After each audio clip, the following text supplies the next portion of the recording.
ladies and gentlemen, welcome to Good News York. My name is Noah Chrysler, and I am here today with Badger from the Cavalcade of Cars. Badger, welcome. Thanks for having me. Why don't you introduce yourself, bud? So my name is Brian Badger. Everyone knows me as Badger, obviously. That's my last name. I am the operations manager for Syracuse Nationals, LLC, the Syracuse Nationals car show, the largest car show in the Northeast. I'm sure everybody in town has heard of it or been a part of it at some point. In 2025, we acquired the Cavalcade of Cars, Syracuse Edition, and we took that over and started getting our hands involved in that, and we're coming into our second year of Cavalcade of Cars, so we're excited. Tell us about Cavalcade of Cars and what can viewers expect? Okay, so the Jammers Sports Bar and Restaurant Cavalcade of Cars is a two-day indoor car show, okay, at the New York State Fairgrounds in the Expo building. All right, it's next weekend, April 18th and 19th.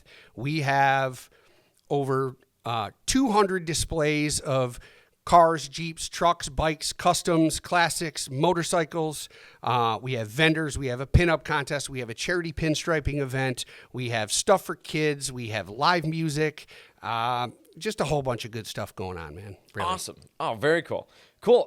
So it moved to the Expo Center. Can you tell us about that? What you guys expanded significantly? Right. Yeah? So we first started working on the Cavalcade of Cars last year in 2025. It was our first time as owners of the event. When I say we, it's I mean the Syracuse Nationals, right? So it was the first time we started working on the Cavalcade of Cars, and we knew it had a lot of potential. The only thing is we were a little bit limited on two things, right? So like the building in the Center of Progress building where it's been held for the last bunch of years, it's only so big, right? The other thing was traditionally the dates have always been towards the end of March, which anybody in CNY knows. Syracuse knows that March means snow. So we were heavily reliant on car owners who could trailer their vehicle in or dig a pathway out of whatever garage it's in and be willing to drive it in whatever weather we have that weekend to come bring it to the show. So last year we had a little over 100 vehicles, and we knew that if we kick the dates back a little bit into like the second or third week of April, and we could move to the Expo building in the Fairgrounds, brand new building, excellent lighting, huge floor space. We knew that that the potential was great. So that's what we did, and we had to cut off our registration. Sold out on April 1st. Nice. Like we ran out of room. That building's 110,000 square feet. And I tell you what, as soon as you start putting 10 by 10 vendor spaces and 10 by 20 car spaces and sponsor areas, the walls shrink really quick. So yeah. We're pretty much maxed out with space in there. We got a great show, about 200, like I said, 200 exhibits, including vendors and sponsors and stuff like that. Very cool. Yeah. I love that story too, because it's like you learned from the year prior to, you made some mistakes, right? Oh, the weather, knocked us all out. And so this year you're doing it different, right, and you're moving it back. I think exactly. It's one of the things I tell people too, is especially like with a show like the Syracuse Nationals that happened yearly, and the Cavalcade of Cars, which is going to happen again in 2027, right? So if we come across a situation this year where we were like, at the end, we're like, damn, if we tweaked that by an hour, or if we started moving people in it, everything is fixable for next year. So I tell people, if something didn't go right, the best thing we can do is we can fix it next year and it'll be better. So Awesome. Every year year we learn. We're about getting bigger. We're about going better, going bigger. You know what I mean? And just taking things to the next level. So, that's what we're gonna do. Very cool. So how long you've been involved with this for a while? Yeah. Yeah. How many years? So 2023 was when the company that I work for started having the ownership of the Syracuse Nationals. They bought it from the previous owners, the O'Connor family, who have owned it since the day it started in, I think, 1999, 2000. Yeah. Cool. Since then, what other things have you learned that have kind of transformed the event? A lot of things, right? So we've learned how to navigate through the attendees, right? The participants themselves. It is a very demanding industry, right? The people who join us for our show are our content, right? So they technically make our show happen for us, right? So I've learned, just a lot about relationships, a lot about friendships. I've learned a lot of operational things that I did year one, things that we all did, the whole team, that we did year one that we're doing differently now, as far as parking and entry and where we should have people come pick up their credentials and, just things, processes and systems that make more sense. You know what I mean? So For sure. Yeah. Very cool. Very cool. Well, wonderful. Can you talk about some of these things that people are going to see at the event, right? So you've talked about live music. You've talked about the pinup contest. Right. You talked about the vendors, right? Can you tell me more about that? Absolutely. So we have a stacked weekend, really, at the Cavalcade of Cars, starting out on our Upstate Imports Saturday, right? We have, a good buddy of mine, local talented musician, Jimmy Falco. He's going to start the day off on Saturday with a live performance of the national anthem on guitar, right? Jimi Hendrix style. Cool. So we start every morning of our car shows with the Canadian national anthem, "O Canada," and then we go right into the Star Spangled Banner, right? We have a lot of Canadian friends that join us, participants, attendees, because we're so close. So we like to make sure we honor them, and then we go into the Star Spangled Banner. So Jimmy's going to kick off the day on Saturday with the Star Spangled Banner live. We have our friend Lori Ann. She's a Syracuse Nationals alum over in the Sparky's Rockabilly area. She does a really good tribute to the oldies. She'll be in our old school area doing that. We have let's see, our buddies Hot Rod Ford and $2 Bill. They're gonna be jamming some tunes on the stage throughout the day. Then we go into our pinup contest. We have our charity pinstriping auction, which happens all weekend. The charity pinstriping happens all weekend, right? People will be able to do that all weekend. And one of the things that's cool about that is we encourage people to bring something of their own to get pinstriped or lettered, any type of artwork done, right? Motorcycle helmets, laptops, mailboxes, toolboxes, anything, don't bring in, your refrigerator from the garage, but, bring stuff in. Everything goes to Ronald McDonald House of CNY, all the proceeds, right? So if you're looking to have something done for yourself or for a friend or something, if you're going to pay money for it, it might as well go to charity. Bring it to the show and have it done. So can you explain to me more what that is? So pinup contest, I don't think I understood exactly what that was. So the pinup contest, we have our good friend Rosie Rockabilly. She is the facilitator of our pinup contest. She hosts this at the Syracuse Nationals as well, right? So it only made sense to bring her in for this show. She has about 20 ladies that she works with. They get dressed up pinup style. They come in. I don't want to. She'll probably kill me if I say the words beauty pageant, but that's the best way for me to kind of describe it to somebody who doesn't know. So it's very oldie style, pinup style. They ask questions, they have talents, and they get judged and they crown a winner. So it's fun, it's classy, it's clean, it's not risque. Sure. It's not a burlesque show, right? Sure. So it's really cool, and it's something that fits the car show vibe. It's been a part of the car show theme and the rockabilly theme for years. So it only makes sense to have it. No, very cool. So that actually does that. I do actually understand what that is. Right. I think the thing that you mentioned is the pinstripes. Can you tell me more about that? Right. So I didn't understand that. Tell me that. Okay. So we have a lot of local artists coming in. Yeah. Who specialize in all kinds of art, but especially like painting, lettering, pinstriping. You see a lot of vehicles that have a pinstripe design down the side or on the hood or on the trunk. So all of these artists donate their time and their supplies to come to the show, and we spend 2 days giving them space to create their art, sell their art, and all the money goes to charity, to local Ronald McDonald House. Oh, very cool. Yep. Very cool. And so you're saying I could bring an object. I can Sure, bring an you item. can. Right? Absolutely. That's what we encourage. Bring something from home. Tell them what you're looking for. They will, they'll decide like what type of cost and what type of labor's involved in getting it done for you, and they'll give you a price. And if it's something that works for you, you can make it happen. There's also going to be already pre-done artwork there on the table to look at, some really nice stuff, and it'll all be priced, accordingly. And if people see something they like and they want to spend some money for charity, they can take that stuff home. Very, very cool.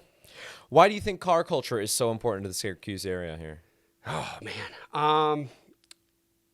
For me personally, it sounds counterintuitive, but I think it's because of the winter, right? So when you think of winter, you don't think of, the car culture, but I think it's because we in upstate New York spend so much time cooped up in the house that it means so much more to us, right? So as soon as April hits, that nice weather starts coming, we're ready. I have a custom vehicle myself that, we're all chomping at the bit to get these things out of storage. And we also know that we have a very limited time to enjoy them, right? So when it happens and we're all in, I can't speak for people on the West Coast or in down south in warmer weather states, but I feel like,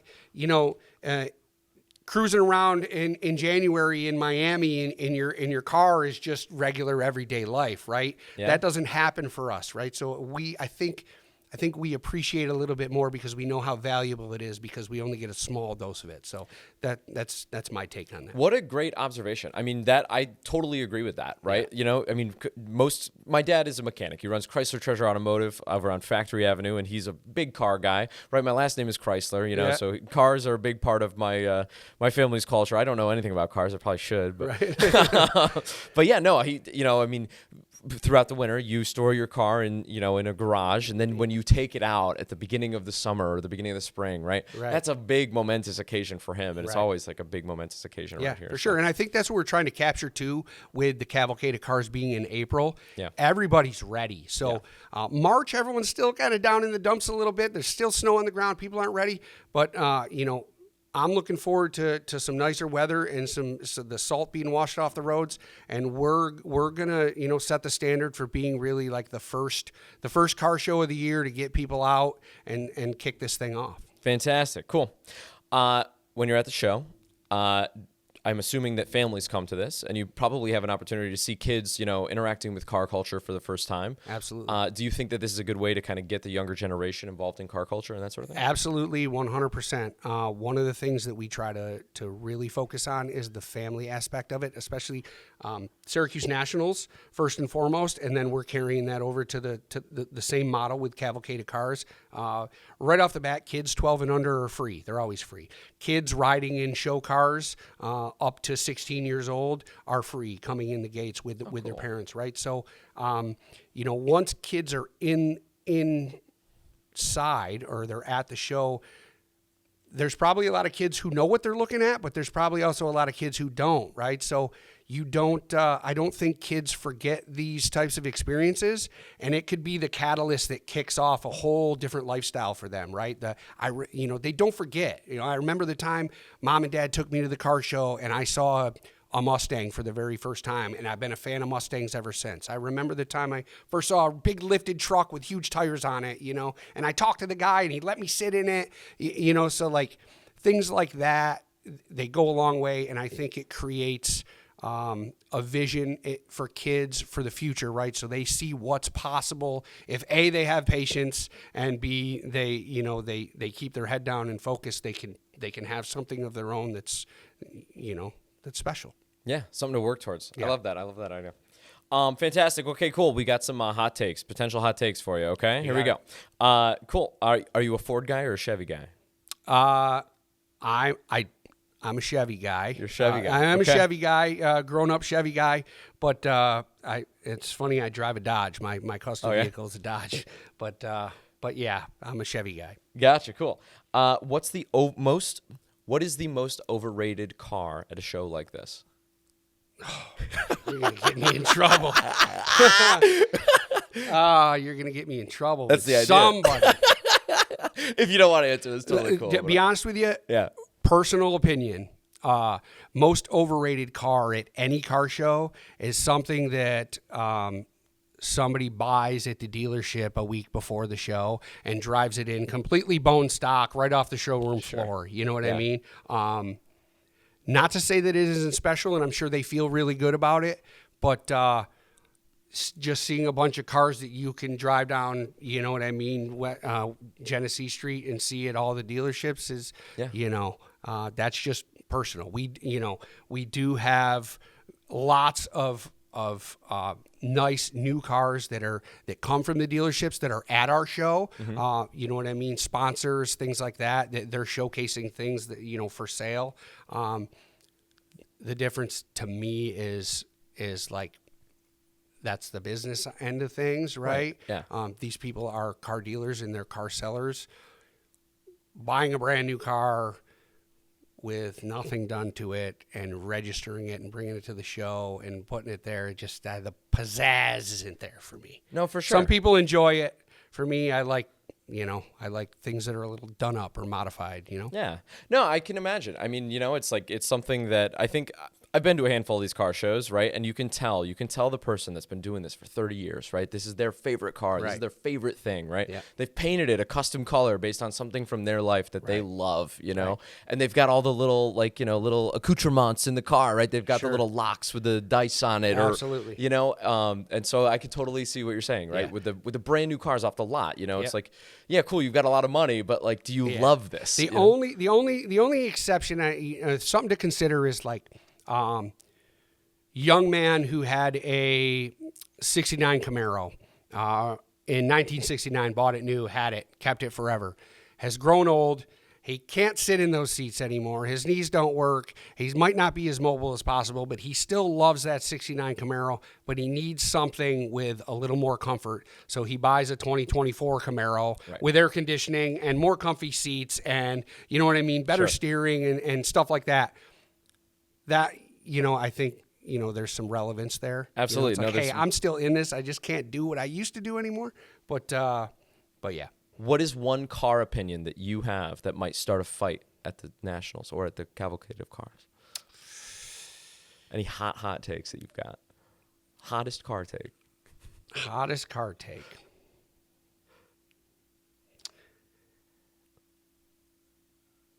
I don't know. I like the I'm not an old muscle car guy. I'm not an old classic car. I mean, I guess they're classics, but I like gangster stuff, right? Like I like the stuff that I grew up watching on MTV. Cool. I'm a lowrider guy. I'm a bouncing guy. I'm a loud stereo guy, tinted windows guy.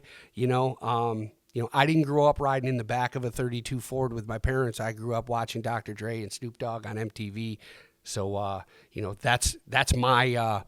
I'll take something like that over any of these other cars any day. A lot of people, I get into it a little bit with people. I have friends in the world that they have a really old Cadillac and it's all stock and it's all original. And I'm like, when are you gonna slam that thing to the ground and put some wheels on it and tint the windows? No, hell no. Or keep it at stock. I'm not doing anything to it. I'm like, slam that thing to the ground. Let me buy it from you. I'll buy it from you. No, or I'm not selling it to anybody who's gonna do anything to it. So I love it. I like to make them G'd up a little bit. That's my Fantastic. Cool. Beautiful. For someone who's never been to this event before, for someone who's never been to Nationals or Cavalcade of Cars, right? What would you say to them? Why should they come? And what is the experience like when they get there? Listen, I'll go back to it. It's a family event, right? I mean, we all know that it's tough out there right now. You can't take your wife and your two kids out for a Saturday without taking out a second mortgage these days, right? So to be able to have $10 pre-sale admission tickets on sale, available to you, and kids 12 and under free. You and your wife, or you and your buddy, you and your sister can come out with the kids for $20 and have a full day of live music, food vendors. See a cool pinup contest, see a bunch of cool cars, participate in the charity, pinstriping. It's just, it's something cool, right? Absolutely. Fantastic. Cool. Where, excuse me. You're fine. Where can people find out more? How can they get more information? www.cavalcadeofcarscny.com. Fantastic. And the dates one more time. And April 18th and 19th. We are 9 a.m. to 5 p.m. on Saturday the 18th, 9 a.m. to 4 p.m. on Sunday the 19th. 18th Saturday, and 19th, Sunday. next weekend, right? Beautiful. So, yeah, Cavalcade of Cars, CNY.com. Tickets are on sale now. $10 pre-sale advance tickets, $20 pre-sale weekend tickets available. So Very cool. Well, Brian, thank you so much. Thank you guys so much for watching. This has been Good News York. My name is Noah Chrysler. Goodbye.